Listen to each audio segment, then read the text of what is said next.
moved, and this document, the government has the term, it went into a free fall for like 2.5 or 3 of the 6.5 seconds it took to hit the ground. Isn't that interesting? It actually took the ground, or the building 7, a half a second longer to hit the ground than what they told us it took Lee Harvey Oswald to make 3 shots from the book depository. So the 6 seconds seems to be a common denominator here with the government. But and then of course, and so I wanted to specifically hit on that one, the free falling of building 7, which when they use that term, that's as much as saying to you if the building was demolition. Why did they demolition 7? I don't know. All right, just I have no idea. You got me. I've got a theory, Flight 93. Maybe they did it, who knows? What was in there? CIA, Office of Naval Intelligence, Rudy Giuliani's command center. Missing $4 trillion. And you notice that building got rebuilt immediately. Immediately. There's no, when you go to the site, the replaced building 7's been up for a few years now. I mean, that sucker got put right up directly, while the rest of the place is still floundering around and they don't know what's going in and they're fighting over this and that. And then of course part 5 is the war on terror.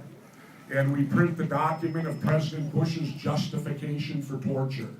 I got news for you. There ain't no justification for torture. There is not. Because now we have lost the moral high ground. We do not have the moral high ground anymore.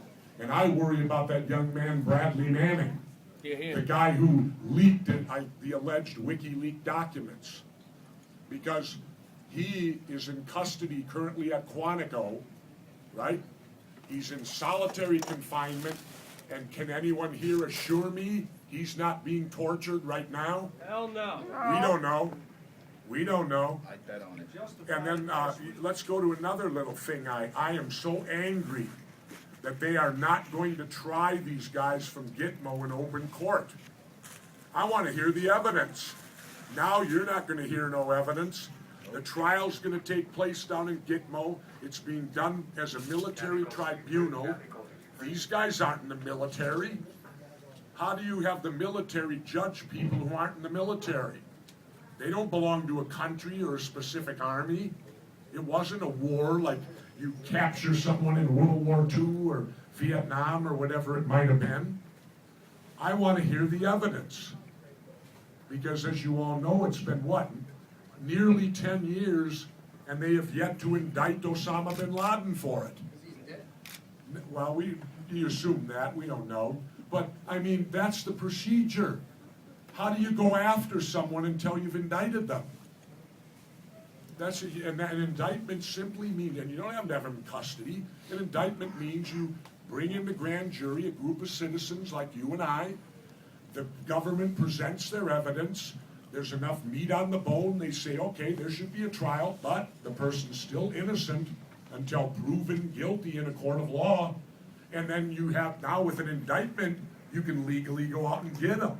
Well, how come we skip all these things now? How come we skip going to war and going to Congress to get them to vote on it? Here we are now, we're in a 3rd war, and nobody's voting on anything, So, and I won't talk too much longer here. I'll take a few questions when I'm done, but, and then the other thing, the medical experiment on the detainees down in Gitmo.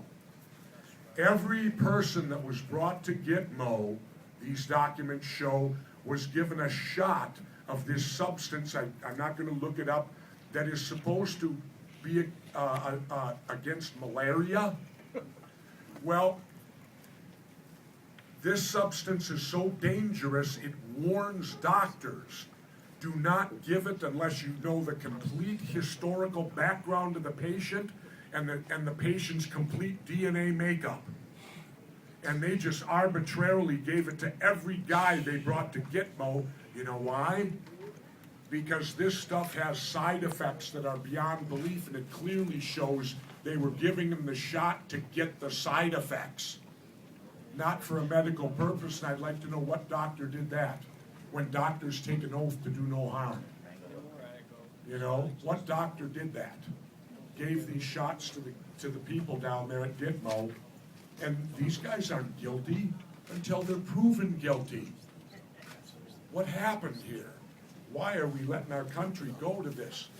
And so I'll get a little political. Oh, and then finally, document 63, the Rand Report on Terrorism. How many know who the Rand Corporation is? Well, they're a corporation think tank that 90% of the time our government follows what they say to a T. Well, when you look at the pie chart of the Rand Corporation who studied terrorism, the success rate of fighting terrorists with the military is either 6 or 7% success rate. 40% police work against terrorism. So why has our country chosen to use the method of the military, which the Rand Corporation shows only 6 to 7% success? Profits. Against, it's called go after oil. It's called go occupy countries. It's an excuse. Use the military, quote, they're going after and going to destroy terrorism. Well, the Rand Corporation shows 6 to 7% success rate. 40% just with good police work, but 6 to 7% using military. So they didn't follow the Rand Corporation on that one. And then, of course, in the back of the book, we have resources for curious readers. And that's where you yourself, we give you our sources of where we got the documents, so that if you want to do it yourself, you can go out and do your own research, find other things if you want. And so, again, it was interesting doing this book. By the way, believe it or not, Jesse Ventura now has an official website. We started Friday. My son, who's the computer whiz, he runs it, like all kids. You know, kids know more than us about computers, us old people. And if you're interested, it's it's weaintgottimetobleed.com. I just changed the I to a we. So it's weaintgottimetobleed.com, and that's my official website. It went up, I think, last Friday, and all that. So, you know, and the other thing that I want to read to you for a moment, if I may, is in the introduction, here, we go to the Patriot Act, and I am so disappointed in President Obama that he hasn't rescinded this thing. How can they allow this thing? Where is our Supreme Court? Where are they? The First Amendment is about freedom of speech, freedom of the press, and the right to assemble, right? The Patriot Act says that the government is free to monitor religious and political institutions without any suspicion of criminal activity. The government can also prosecute librarians or the keepers of any other records, including journalists, related to a terror investigation. The Fourth Amendment speaks to our right to be secure against unreasonable searches and seizures. The Patriot Act says the government can search and seize Americans' papers and effects without probable cause, right in defiance of the Fourth Amendment. The Sixth Amendment entitles anyone accused of a crime to a speedy and public trial. Public trial. Gitmo is not going to be a public trial. The only thing you're going to learn out of this is what they want you to hear. You're not going to learn nothing else, and that's why it's being done. To a speedy and public trial by an impartial jury. A military tribunal is not an impartial jury. And these guys caught at Gitmo are civilians. They are not military. That'd be the equivalent of, say, capturing 5 Hell's Angels and sending them to a military tribunal. No, even though they may be Hell's Angels, they're still entitled to a trial with an impartial jury. And they're innocent until proven guilty, or they're supposed to be. Okay, the Patriot Act says the government can jail Americans indefinitely without a trial. And the Sixth Amendment says an accused person has compulsory process for obtaining witnesses in his favor and to have the assistance of counsel for his defense. The Patriot Act says the government can monitor conversations between attorneys and clients in federal prisons and even deny lawyers to Americans accused of crimes. And then you have what's called habeas corpus, and that's what it is, which has been suspended. Bush suspended it, and President Obama has not reinstated it. That means, ladies and gentlemen, they could arrest anyone in this room. They can put you in prison, deny you a lawyer, and hold you indefinitely because all they have to say is the crime you did was an act of terror. And guess who makes that determination? They do. Not a judge, they do. Now, where's our Supreme Court to overthrow this bullshit? In the woodshed. Where are they? They're in the woodshed. I don't know, but I mean, how can this, you know, our forefathers set up the Constitution and the Bill of Rights so that a president and a Congress can't simply pass a law that supersedes the Bill of Rights. You have to go through hoops, you have to amend the Constitution, and that requires also an approval of 2/3 of the states on a vote. Where is all that? Why isn't it being done? How come our own elected leaders are not following the Constitution and the Bill of Rights of our country today? Now, how can we save our country? This isn't in the book. This is me. How can we save our country? Well, it's as clear as the nose on your face, but it's one of those occasions where you can't see the forest for the trees. You want to know how? Yeah. Stop voting for Democrats and Republicans. That's the only thing we got left, ladies and gentlemen. Stop voting for them. They've been in charge for my whole life and beyond, and look at the mess we're in. Yet they want to blame you. Right now they're busting the unions, trying to say the unions are at fault for all these deficits in the states, yet not one person from Wall Street's going to jail. Wall Street is responsible for what's happening right now, not a union worker wanting $1 more an hour.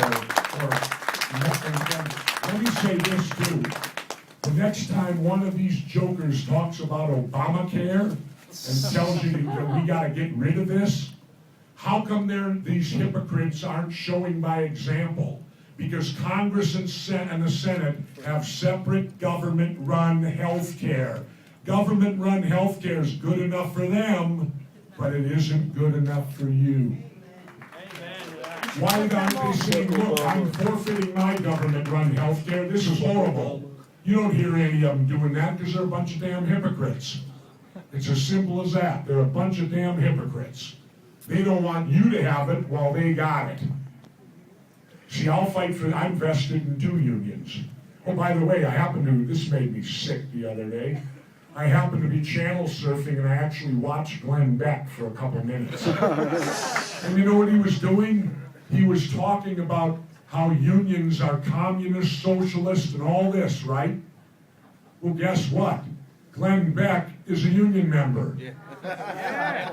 And so is O'Reilly, so is Hannity. They all have to belong to AFTRA. I belong to AFTRA and the Screen Actors Guild, which are both unions. So here, he's a union member. Oh, no. Hit it a couple times. Here, he's a union member, but yet he draws benefits from a union, and yet he's accusing the union of being socialist, communist, and all of this stuff, and advocating for the breaking up of all these other unions. Again, Mr. Beck, resign your union then. Get out of your union. Don't take a benefit from your union. And that would do us a favor, because if he wasn't union, then he couldn't probably be on TV. So what a good idea. Yeah. Get us from him.